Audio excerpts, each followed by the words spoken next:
3 days after we buried David Mitchell, I walked into his company, like a widow walking back into a church, still numb, still moving on muscle memory, only to be escorted out like a thief. It was a Tuesday, 2 p.m., the kind of gray afternoon that makes every hallway feel colder than it should. I remember gripping my building access card so tightly the edges cut into my palm because the email had instructed me to bring it, along with my company laptop, like I was already a problem they needed to collect. The subject line had been blunt: mandatory meeting, sent from a brand new company email address, my husband's. He'd been appointed CEO the day before the funeral. At first, I told myself it was reasonable. David's son stepping in to protect his father's legacy. The board choosing familiarity, blood, continuity. I even felt a flicker of pride for him until I reread the email and realized it wasn't written like someone who loved me. It was written like someone who wanted me gone. When I arrived at 1:55 p.m., because punctuality is a habit you don't lose even when your heart is cracked open, there was a young man at reception I'd never seen before, my husband's new assistant. He didn't smile, didn't offer condolences, didn't even use my name. "Wait here," he said, eyes already back on his keyboard. So I waited, 20 minutes, watching that kid type like my life was just another calendar notification. At 2:20, he finally waved me in. David's office didn't feel like David's office anymore. New curtains, new art, new everything. The framed photo David treasured, him and his very first employee, 30 years of pride in a single image, was gone. Replaced by a cold, abstract painting that probably cost more than my first car. My husband sat behind David's massive oak desk like he'd been born there. "Have a seat," he said without looking up. Then, finally, he lifted his eyes, and I saw a stranger wearing my husband's face. "I'm restructuring the management team," he said flatly. "Your position is being eliminated. Effective immediately." My stomach dropped so fast I felt it in my knees. "Security will escort you out," he added, like he was reading a grocery list. And that's when I realized I wasn't just losing my job. I was about to find out what my marriage had really been worth to him. If you had asked me a month earlier what my life looked like, I would have said one word: stable. Not perfect, not glamorous, but steady in the way that makes you believe you're safe. My name is Marina Anderson. I was 36 years old, and for 7 years, I had built my identity around two things: being competent and being loyal. I didn't come from money. I came from a house where the roof leaked when the storms were bad, and my mother kept a drawer full of just-in-case bills, crumpled cash folded into neat squares, like fear pressed into paper. She raised me with the kind of love that doesn't always know how to be soft, but always knows how to be real. When she died 3 years ago, she left me one thing that mattered: the house. Not a mansion, not a dream home, just a modest place with a creaky staircase and a backyard that got the best sunlight in the mornings. But it was mine, earned, inherited, grounded in blood and memory. That house made me feel like I had a root in the world.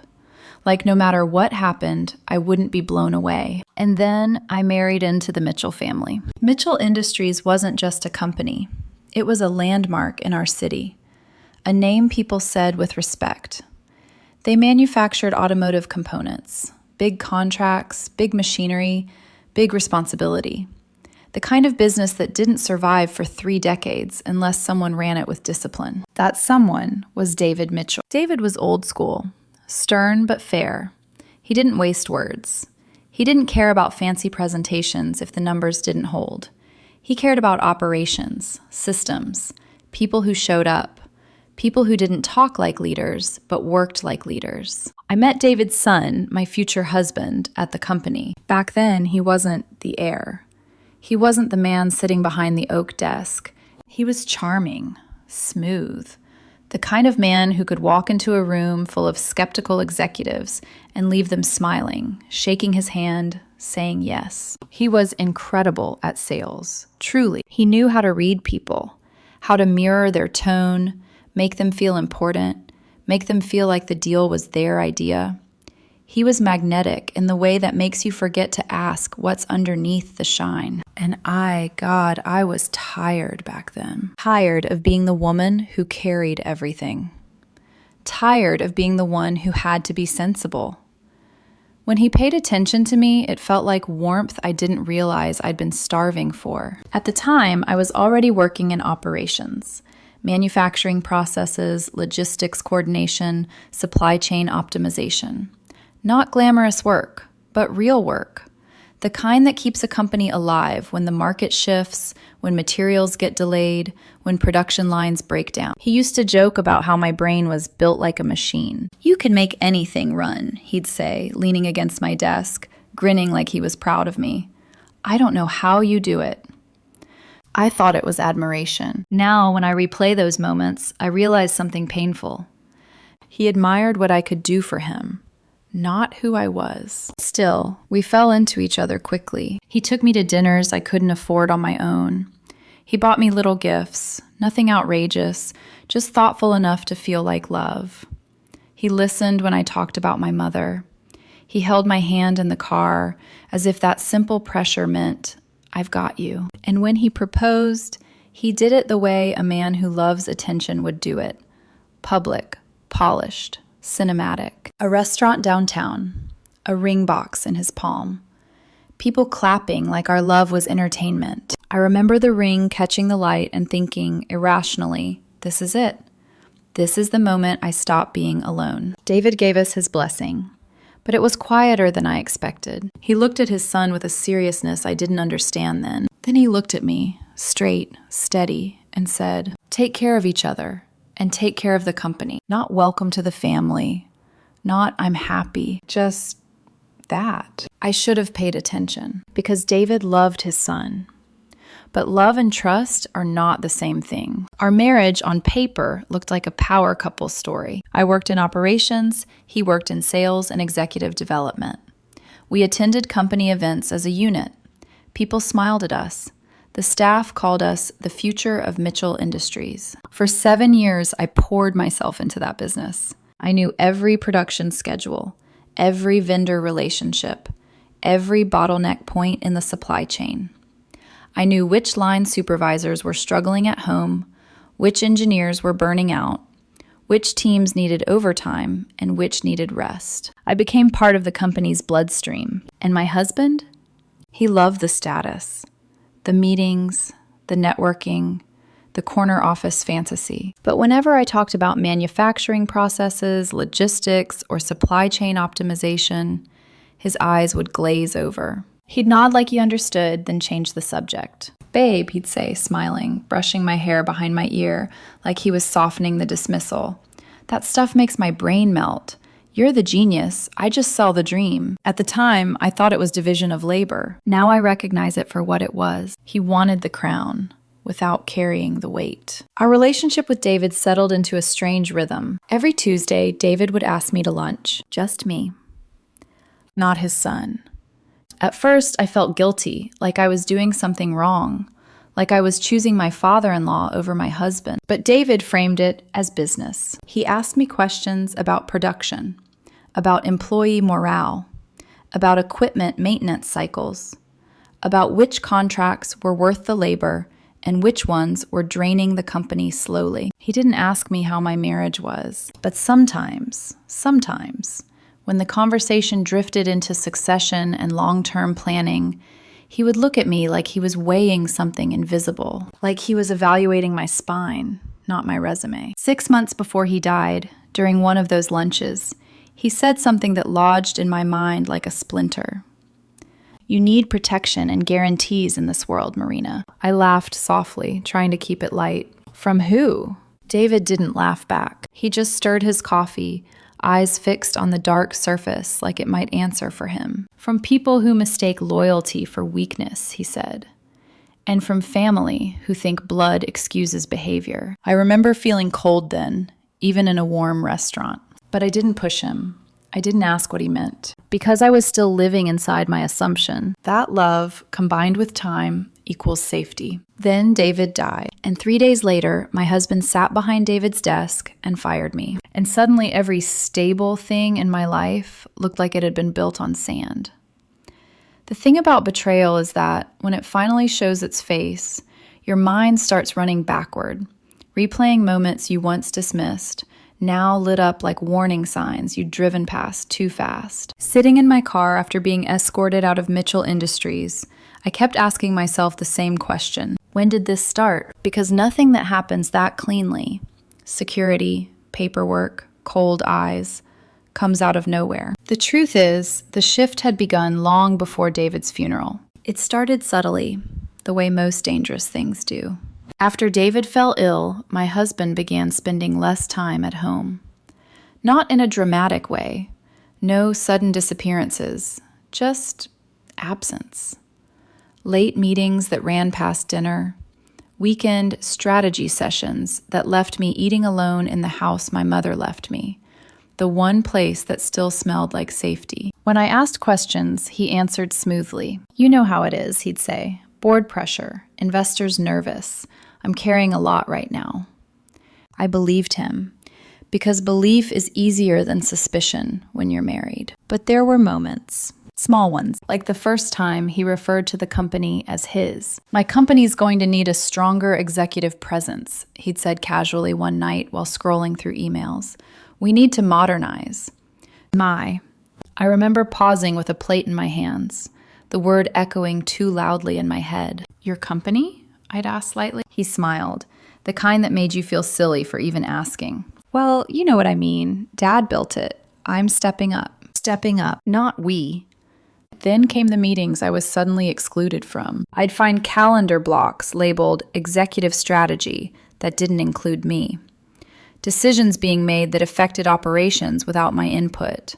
Consultants scheduled without consulting operations. When I pushed back, professionally, carefully, he brushed it off. "Not everything needs your stamp," he said once, his tone sharper than usual.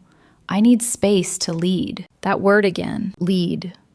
As if I'd been crowding him instead of supporting him. David's illness accelerated everything. The board started hovering. Investors started calling. Everyone wanted reassurance. And my husband basked in it. He started dressing differently. Tailored suits, expensive watches that didn't come from his salary alone. He talked about optics, about perception, about how leadership looks to people on the outside. Whenever I brought up operations, supply chain vulnerabilities, equipment maintenance delays, labor strain, he waved me off. "Details," he said once, exasperated. "You're too deep in the weeds, Marina. You need to start thinking bigger." I was thinking bigger. I was thinking about keeping the company alive after David, but my concerns made him impatient. David, on the other hand, listened. Every Tuesday, lunch grew heavier. He asked sharper questions. He wanted numbers, documentation, evidence. He never said my husband's name when we talked about problems, but he didn't have to. Once, he asked me, "If I were gone tomorrow, who do you think would protect the people on the floor?" I answered without thinking. "I would." The words came out automatically. Honestly. David studied me for a long moment. Then he nodded, like something had settled into place. 2 years before he died, he called me into his office late one afternoon, closed the door, handed me a large manila envelope. It was thick, heavy. "Put this somewhere safe," he said. "Don't open it unless something happens to me, or if you need protection." I remember laughing nervously. "Protection from what?" David smiled, but it didn't reach his eyes. "You'll know when the time comes." I took the envelope home and slid it into the bottom drawer of my filing cabinet, behind old tax returns and utility bills. Then life kept moving. David got sicker. My husband got bolder, and the atmosphere at work grew tense. People came to me quietly, line supervisors, department heads, asking if decisions were really coming from the top. "They don't make sense," Angela from accounting whispered once. "Why are we freezing raises while talking about executive renovations?"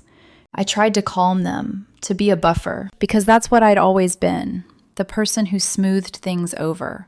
Even at home, I smoothed. When my husband snapped at me for questioning a budget line, I told myself he was stressed. When he stopped asking my opinion, I told myself he needed confidence. When he began correcting me in front of others, subtly, professionally, I swallowed the embarrassment. I didn't want to believe the truth, that my role was being quietly erased, that I was becoming expendable. The day David died, everything froze. The funeral was heavy with unspoken tension. Board members watching each other, employees crying openly. My husband standing rigid beside me, already halfway elsewhere. 3 days later, he fired me. And as I sat in my driveway afterward, hands trembling on the steering wheel, that memory surfaced with brutal clarity. The envelope. The way David had looked at me, the words he'd said, "You need protection." For the first time, I allowed myself to ask the question I'd avoided for years. What if David saw this coming and I didn't? I sat in my car for 20 minutes after being fired, hands still on the steering wheel, engine off, staring at the closed garage door like it might explain something to me if I waited long enough. My phone buzzed once. Then again, a message from my husband. "You need to vacate the house by the end of the week. It's company property." I reread it 3 times. The words didn't make sense, not because they were confusing, but because they were wrong. The house wasn't company property. It was mine. My mother's house. The one she'd left me when she died 3 years earlier. The one my husband moved into with me, not the other way around. He knew that. He had signed paperwork acknowledging it. We'd talked about it more than once, which meant this wasn't ignorance. This was a test. He was seeing how far he could push me now that I'd been stripped of my job, my badge, my access, my visibility, now that he thought I had nothing. Something cold settled in my chest. Not panic, not yet, but clarity. I didn't reply. I got out of the car and went straight to my home office. The filing cabinet drawer stuck like it always did. I tugged harder than necessary, my breath shallow, my pulse loud in my ears. Old tax returns, utility bills, warranties I'd never thrown away. And there it was, the manila envelope, still thick, still sealed. David's handwriting on the front, slightly slanted, deliberate.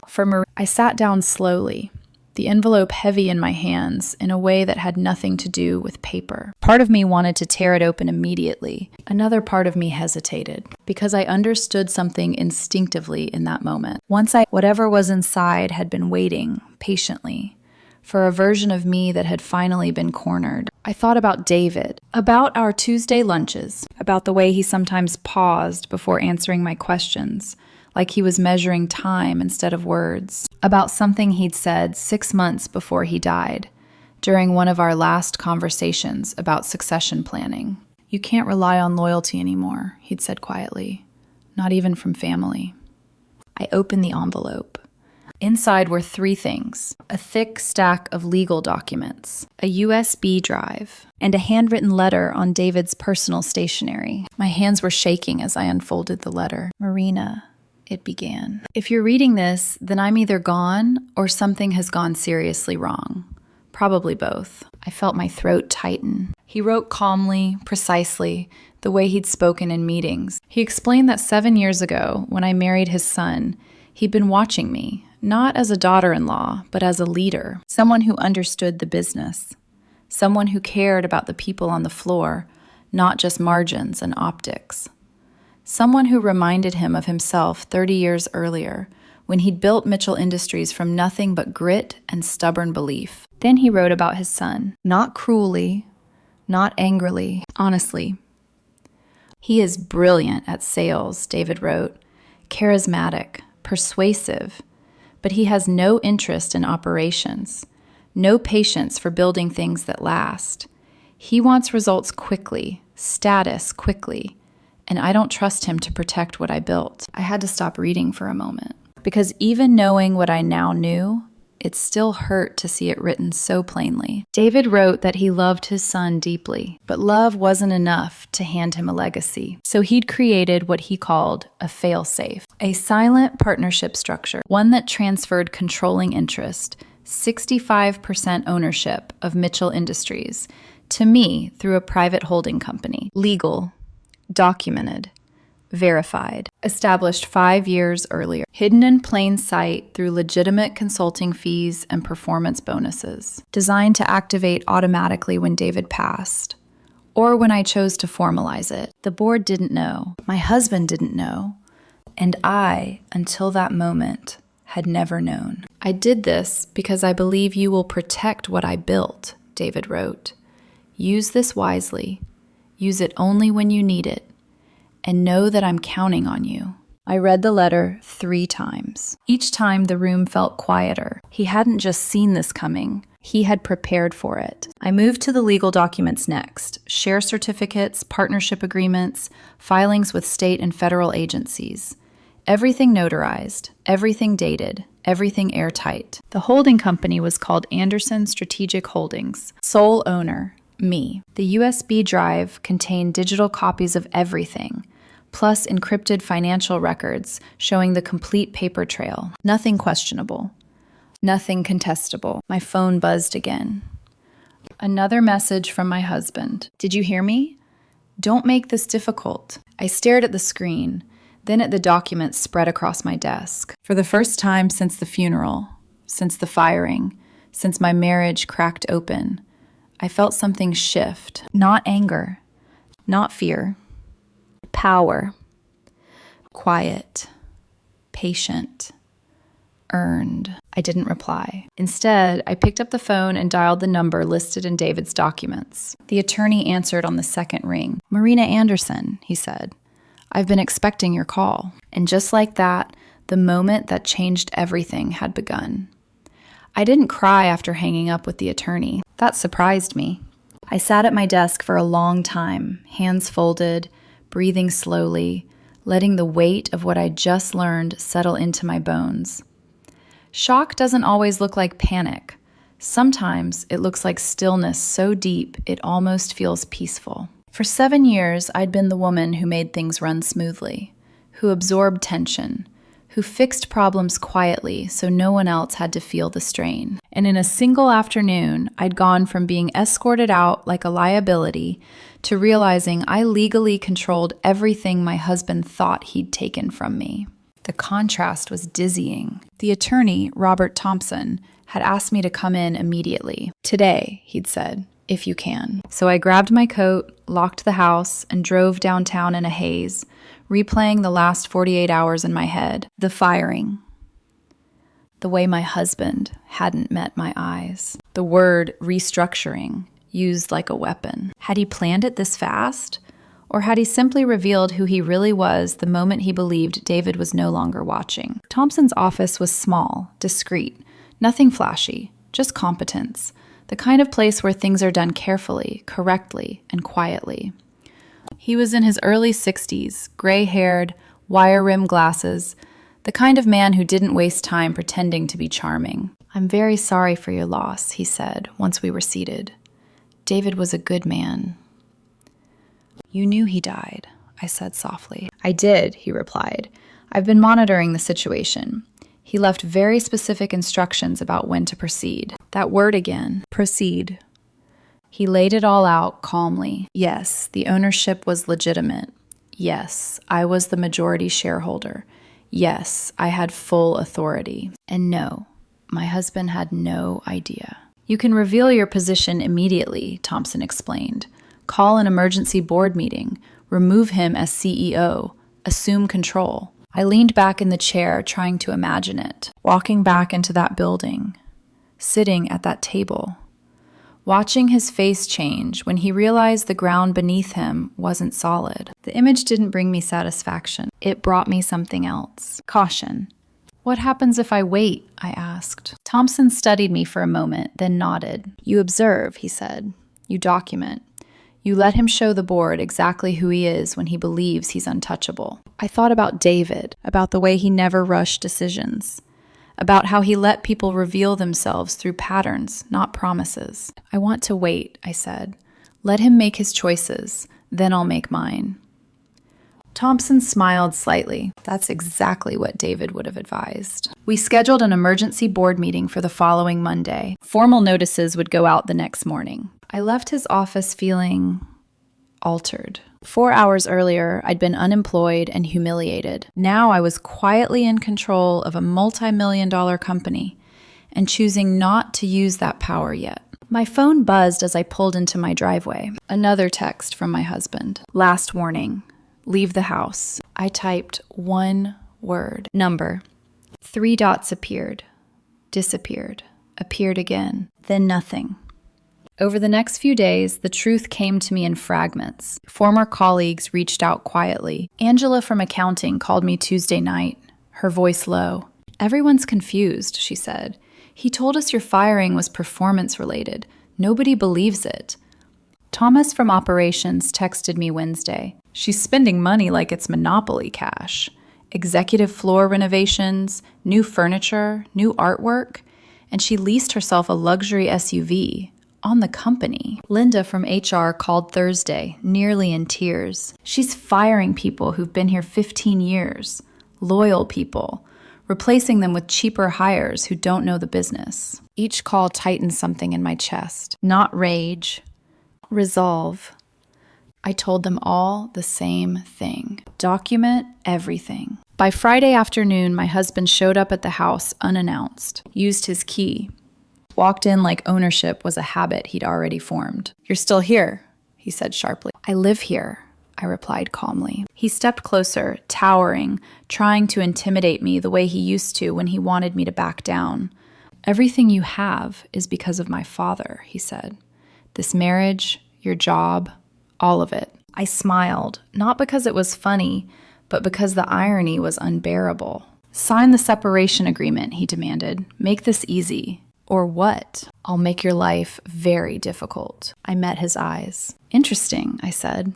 That's exactly what your father warned me about. He froze for half a second, just enough for me to see doubt flicker. Then he masked it with contempt. You're nothing, he said. I'm CEO. I'm in charge. I went back to reading my documents, and for the first time, I didn't feel small when he walked out, slamming the door. I felt ready because I wasn't reacting anymore. I was waiting. And waiting, I was learning, is a kind of power all its own. Waiting is harder than people think. It's not passive. It's not quiet. It's watching the person who hurt you make choices, bad ones, while you hold knowledge that could end everything instantly and choosing restraint anyway. The board notices went out on Monday morning. Formal. Legal, impossible to ignore, and my husband lost his mind. He didn't call at first.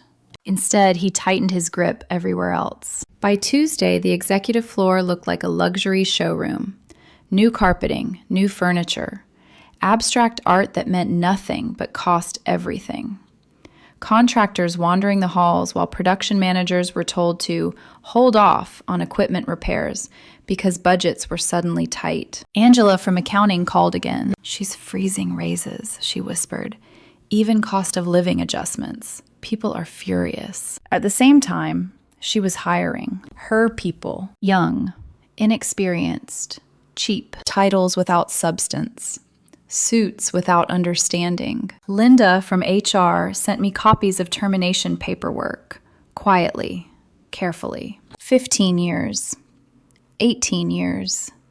22 years. People who had built their lives around this company were being erased with template emails and security escorts. Exactly the way I had been. On Wednesday, Thomas from operations texted me a single line. She leased herself a Range Rover. It's on the company program. I stared at the message for a long time. David had driven the same understated sedan for 12 years. On Thursday, things crossed a line. Daniel, one of the production supervisors I had personally hired and trained, called me early in the morning. Marina, he said, voice tight.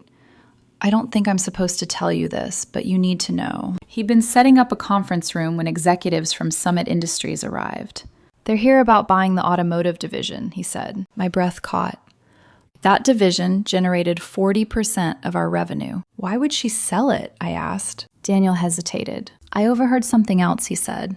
a finder's fee, personal compensation if the deal goes through. My hand tightened around the phone. That wasn't just reckless. That was unethical, possibly illegal.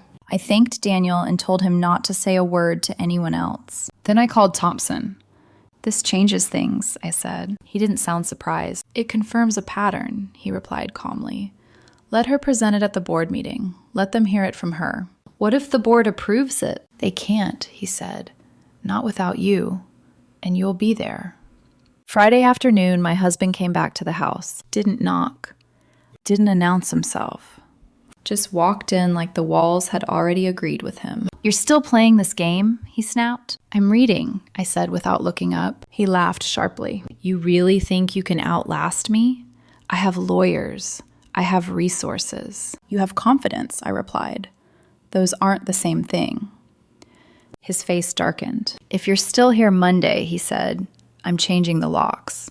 "You can't," I said calmly. "That's illegal. Watch me." When he left, I didn't shake. I didn't cry. I texted Thompson. "She's threatening illegal eviction, and she's trying to sell the automotive division for personal compensation." He called me within minutes. "Good," he said. "Let her keep going." Sunday night, one final message came through. "Last chance. Leave tonight or face consequences." I put my phone face down on the table. Monday was coming, and for the first time, I wasn't afraid of it, because the man who thought he was destroying me was building the case against himself, one decision at a time. Sunday night was the quietest I'd ever heard the house. No traffic outside, no ticking clock loud enough to anchor me. Just the low hum of the refrigerator and my own breathing. Slow, deliberate, almost forced. I sat at the kitchen table long after midnight, the lights off, my phone face down in front of me like a threat I refused to look at again. Last chance. Leave tonight or face consequences. For the first time since David's funeral, the weight hit me all at once. Not the job, not the company, the marriage. 7 years. 7 years of believing that love meant partnership, that patience would be returned with loyalty, that if I worked hard enough, cared deeply enough, held things together quietly enough, I would be safe. Instead, the man I married had watched me be escorted out of a building I helped run, then came home and tried to take the one thing my mother left me. I pressed my palms flat against the table and finally let myself feel it. The humiliation, the grief I hadn't processed because there hadn't been time. David's absence, not just as a leader, but as the one person in that family who had seen me clearly. I thought about the way my husband had looked at me in David's office the day he fired me. Not angry, not conflicted, efficient, as if cutting me loose was a checkbox on a list. And the worst part, the part I hadn't wanted to admit, was this. If David hadn't planned ahead, if that envelope hadn't existed, I would have been destroyed. No income, no leverage, no voice. Just a woman in her mid-30s being told she was nothing by the man who once promised to protect her. That realization cracked something inside me. I went upstairs and stood in the doorway of the bedroom we'd shared. The bed was still made the way I liked it. The dresser still held a few of his things, ties I'd bought him, cufflinks I'd fastened with my own hands before company events. I sat on the edge of the bed and felt the loneliness settle into my chest, heavy and familiar. This wasn't just betrayal, it was erasure. And for a brief, terrifying moment, doubt crept in. What if I'm wrong? What if I push too hard? What if the board sides with him? I pictured myself walking into that conference room, alone, exposed, only to be dismissed again. I pictured losing not just my marriage, but my credibility. For the first time since opening David's envelope, I felt small. So I did something I hadn't done in years. I cried. Not loudly, not dramatically, just quietly, tears soaking into the collar of my shirt, my shoulders shaking as the reality of how close I'd come to disappearing finally caught up with me. When it passed, I stayed there, empty, exhausted. Then something else surfaced. Anger, but not wild, not explosive. Focused. Cold. I stood up, wiped my face, and went back downstairs. Back to my home office. I opened the drawer again. The envelope, the documents, the proof. I spread them out, carefully, methodically, the way I always did with things that mattered. And as I read David's words again, use this wisely. Use it only when you need it. Something inside me hardened into resolve. This wasn't revenge. This was protection for the people who'd been fired, for the company David built, for the version of myself that had almost been erased. I didn't sleep that night. I sat by the window until dawn, watching the sky lighten, breathing steady, heart firm. By the time Monday morning arrived, the doubt was gone. What replaced it wasn't cruelty, it was clarity. And I knew, deep in my bones, that when I walked into that boardroom, I wouldn't be asking for anything. I would be taking responsibility, the way David always had, the way a leader does. I woke up at 6 a.m. without an alarm. The house was still, washed in early light, the kind that makes everything look honest before the day starts lying to you. I showered slowly, deliberately, letting the water ground me. Then I put on the charcoal gray suit David once told me made me look like someone people should listen to. "You look like a CEO in that," he'd said with a faint smile. I'd laughed then. That morning, I didn't. I arrived at the office at 8:30. Robert Thompson was already waiting in the parking lot with 2 attorneys from his firm. Quiet, composed, briefcases in hand. No drama, no rush. "Ready?" he asked. "Yes," I said, and I meant it. Inside, the receptionist looked confused when she saw me. "You're not supposed to—" "Board meeting," I said calmly, already walking past. The elevator ride to the 3rd floor felt longer than it should have. Not because I was nervous, but because I was aware of every breath, every step, every choice that had led me there. Board members arrived one by one, 6 of them. Men and women who had worked with David for decades. They nodded at me politely, surprised but professional. At 8:55, my husband walked in. The moment his eyes landed on me, his face drained of color. "What are you doing here?" he demanded. Before I could answer, Thompson stood. "Mr. Mitchell, I'm Robert Thompson, representing Ms. Anderson. She has every right to be at this meeting." "He can't call board meetings," my husband snapped. "She doesn't even work here anymore." Thompson didn't blink. "Actually, as majority shareholder of Mitchell Industries, she can call a meeting whenever she chooses." Silence fell over the room like a held breath. My husband laughed, a sharp, desperate sound. "This is ridiculous. Someone call security." "Sit down," said Robert McConnell, the longest-serving board member and David's first business partner. His voice was calm, but there was steel under it. "Let's hear what this is about." Thompson opened his briefcase and distributed folders around the table. "Inside," he said, "is complete documentation of Ms. Anderson's ownership position through a holding company called Anderson Strategic Holdings. She owns 65% of Mitchell Industries." Pages flipped, brows furrowed, glasses were adjusted. My husband grabbed a folder, scanned it, then laughed again, harder this time. "This is fake." "It's not," Patricia Collins said quietly. She was a corporate attorney and had already read 3 pages deeper than anyone else.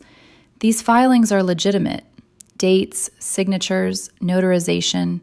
It's airtight." My husband's voice rose. "My father would never do this." Robert McConnell looked up slowly. "I recognize David's handwriting," he said, "and his signature. This appears completely legitimate."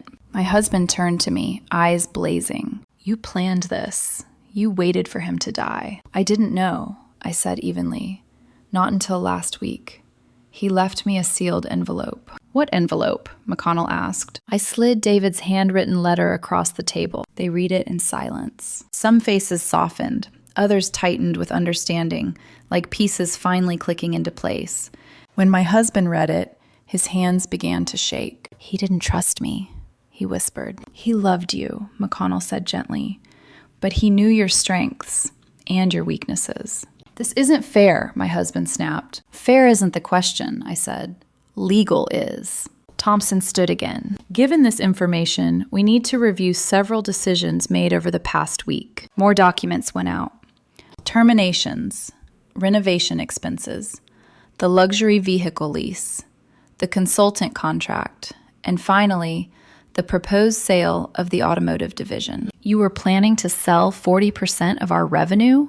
McConnell asked. It was a good offer, my husband said defensively. And the personal finder's fee? Patricia asked. $2 million? The room erupted. I didn't raise my voice. I didn't have to. Thompson waited for silence, then said, "As majority shareholder, Ms. Anderson has the authority to make executive decisions, including removal of the current CEO." My husband's panic finally surfaced. "You can't do this," he said, voice cracking. "We can talk." I stood. 2 weeks earlier, he had fired me without explanation, had security escort me out, had told me it was nothing personal. Now I gave him the same courtesy. "I'm restructuring leadership," I said calmly, "effective immediately. You're removed as CEO. You'll receive 2 weeks severance." I pressed the intercom. "Security, please come to the boardroom." He looked at me, stunned. "You'll regret this." "No," I said softly. "I won't." When security escorted him out, the room stayed silent long after the door closed. Finally, McConnell exhaled. David knew exactly what he was doing. "Yes," I said, "he did." And just like that, the power shifted, not through force, but through truth, finally spoken aloud. The door closed behind him with a sound so ordinary it almost felt unreal. No slam, no echo, just the quiet click of finality. For a few seconds, no one spoke. Then Robert McConnell folded his hands on the table and looked at me, not as a shocked board member anymore, but as someone assessing leadership. "Let's proceed," he said. And just like that, the meeting moved forward. Not as a confrontation, but as a correction. One by one, we addressed everything my husband had done in the week he believed himself untouchable. The 3 department heads he'd fired were reinstated immediately. Offers were sent before the meeting even ended. Their jobs, their benefits, their dignity restored. The executive floor renovations were canceled. Contracts terminated. Refunds demanded where possible. The consultant was dismissed, effective immediately. No severance, no negotiation. The Range Rover lease was canceled and returned to the dealer that afternoon. And the proposed sale of the automotive division shut down without discussion. That division wasn't just a revenue stream. It was the backbone of the company, and David had protected it for decades. By noon, the decisions were documented, signed, and enforceable. Robert McConnell cleared his throat. "I recommend appointing an interim COO while Marina transitions into the CEO role." He turned to Linda from HR. "Linda, you know every department. You understand this company's values. Will you accept?" Linda's eyes filled with tears. "Yes," she said without hesitation. "Absolutely." When the meeting ended, I sat alone for a moment in the empty conference room. 2 weeks earlier, I had been escorted out of this building in silence. Now the same halls felt steady again. I moved into David's office that afternoon. The abstract painting was already gone. In its place, restored to its rightful spot, was the photo of David and his first employee, both young, both determined, building something meant to last. Linda stood in the doorway. "Thought you'd want that back." "Thank you," I said quietly. Over the next week, I worked non-stop. I called every department head personally, met with teams on the production floor, sat in break rooms and listened, told the truth about David's planning, about the ownership structure, about why things had gone wrong and how they would be made right. Morale shifted almost immediately. People started smiling again, talking again. Trust, slow, fragile, but real, began to return. My husband tried calling, then texting, then threatening through attorneys. I didn't respond. Thompson handled everything. The prenuptial agreement David had insisted on before our wedding was airtight. Business ownership remained separate property. There was nothing to contest. My husband was offered a final settlement, $50,000. He refused at first. Threatened court. Thompson explained exactly how public that would become. Her mismanagement. Her attempt to profit personally. Her firing of loyal employees. 3 days later, he signed. The divorce papers came next. I signed them without reading. He could have the furniture, the art, Whatever reminders he wanted, I kept what mattered. 3 months later, Mitchell Industries was thriving. 2 major contracts secured. Production efficiency up 18%, revenue up 12%. Employee satisfaction at an all-time high. On a quiet Friday afternoon, I stood by the window in David's office, looking down at the production floor. Machines humming, people moving with purpose. My phone buzzed. An email from Robert McConnell. He was retiring from the board. He thanked me for honoring David's legacy. I replied with gratitude. Then I looked at the photo on the wall. "I'm keeping my promise," I said softly. "Protecting what you built." For the first time since David's funeral, the grief felt lighter. Not gone, but shared with something stronger. Purpose. 3 months ago, I thought my life had ended in a parking lot. Standing beside my car with a cardboard box in my arms, watching security guards wait until I drove away, like I might steal something if they turn their backs. I remember thinking, so this is how it disappears. Quietly, without witnesses. I was wrong. What disappeared wasn't my life. It was the illusion I'd been living inside. Now, on a calm Friday afternoon, I sit at the same oak desk where David once worked late into the night, shaping a company with patience instead of ego. Sunlight filters through the windows, soft and steady, landing on quarterly reports that tell a story I'm proud of. The company is stable, growing, human again. Employees greet each other in the hallways instead of lowering their eyes. Department heads speak openly without fear of sudden termination. Decisions are made slowly, deliberately, with long-term consequences in mind, not short-term applause. This is what leadership feels like. Not power, responsibility. Sometimes, when the building is quiet, I catch myself listening for David's footsteps, half expecting him to walk in, coffee in hand, ready to argue about a production forecast or tease me about being too serious. He never does. But his presence is everywhere, in the systems he built, in the people he protected, in the trust he placed in me long before I knew I'd need it. Losing my marriage still hurts, just not in the way I expected. I don't miss the man who fired me without blinking. I don't miss the contempt disguised as confidence. I don't miss shrinking myself to keep someone else comfortable. What I grieve is the woman I was, someone who believed loyalty alone could keep her safe. I know better now. Strength doesn't come from endurance.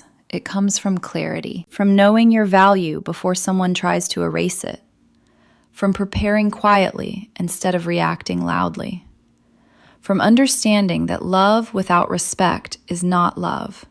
It's leverage waiting to be used against you. David once told me, "You need protection and guarantees in this world." At the time, I thought he meant contracts. Now I understand. He meant self-trust. The ability to stand still while someone else overreaches. The courage to wait until truth has nowhere left to hide.